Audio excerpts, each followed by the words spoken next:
গণঅভ্যুত্থানে 1400 শহীদের রক্তের সাথে বেঈমানি করে বিশ্বাসঘাতকতা করে এই দেশে কেউ টিকে থাকতে পারবে না। দীর্ঘ প্রায় 10টি বছর বিভিন্ন মেয়াদে আমি কারাগারে ছিলাম। ফ্যাসিবাদের বিরুদ্ধে আন্দোলন লড়াই করতে গিয়ে অসংখ্য সহযোদ্ধা সহকর্মীদেরকে হারিয়েছিলাম। আমি দীর্ঘদিন যাবৎ দেখেছি এই এনসিপির মাধ্যমেই আমাদের বাংলাদেশের মানুষের একমাত্র মুক্তি মিলবে।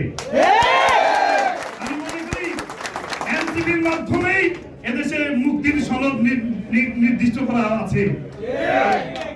আমি দীর্ঘদিন যাবৎ ফ্যাসিবাদের বিরুদ্ধে লড়াই করেছি, সংগ্রাম করেছি, আন্দোলন করেছি।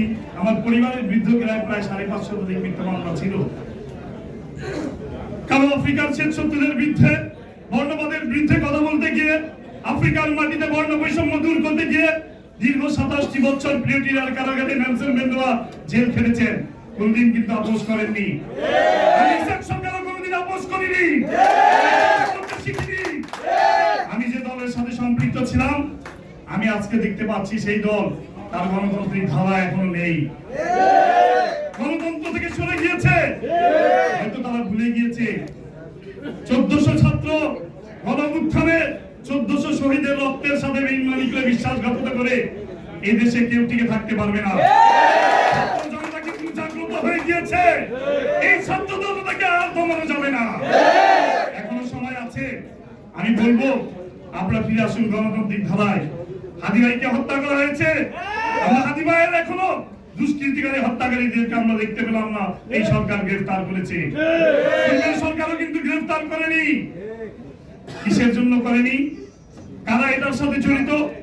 আমি আবার দেখতে পাচ্ছি সেই পূর্বের ঘনঘটা বাংলার আকাশে আবার চিল শকুনের আনাগোনা, আবার দাবিদারি ভারতের আধিপত্যবাদীদের বিরুদ্ধে আমাদেরকে আবার অচিরে মাঠে নামতে হবে। দিল্লিতে আমরা দেখেছি স্বৈর শাসক। আমি সব শাসনামলেই কারাগারে ছিলাম। বিএনপি বলেন, বিএনপি করেছি, তারপরে আমরা জেলে ছিলাম একসময়।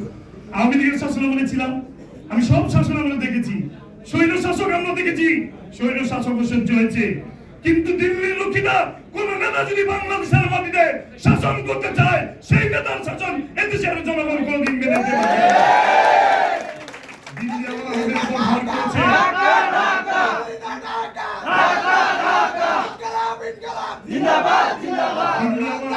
ভর করেছে 1400 ছাত্র জনতার গণঅভ্যুত্থানের মধ্য দিয়ে কিন্তু আমরা এই দিনটি, এই দিবসটি পেয়েছি। আছে কথা বলার অধিকার পেয়েছি।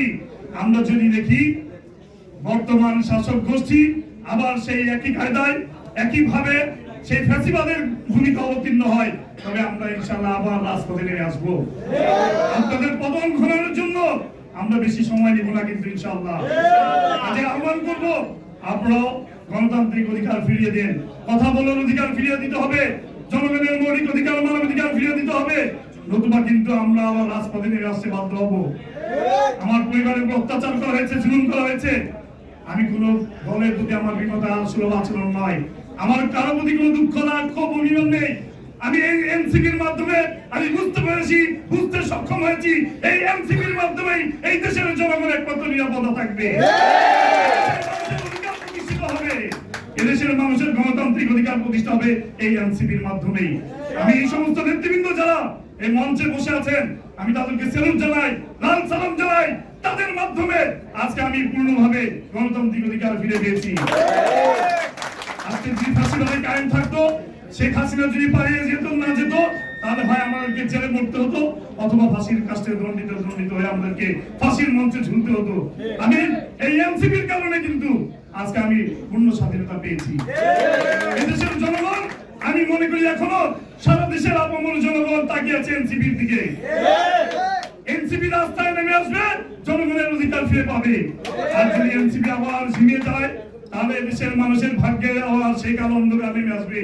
তাই আমি প্রত্যেকটা নেতা কর্মীদেরকে আহ্বান করবো, দীপ্ত চেতনা উজ্জীবিত হয়ে আগ্রাসী অপসংস্কৃতি প্রতিরোধ এবং বিপন্ন বাংলাদেশের স্বাধীনতা সার্বভৌমত্ব রক্ষা করতে হলে আবার আমাদেরকে রাজপথে ঝাঁপিয়ে পড়তে হবে।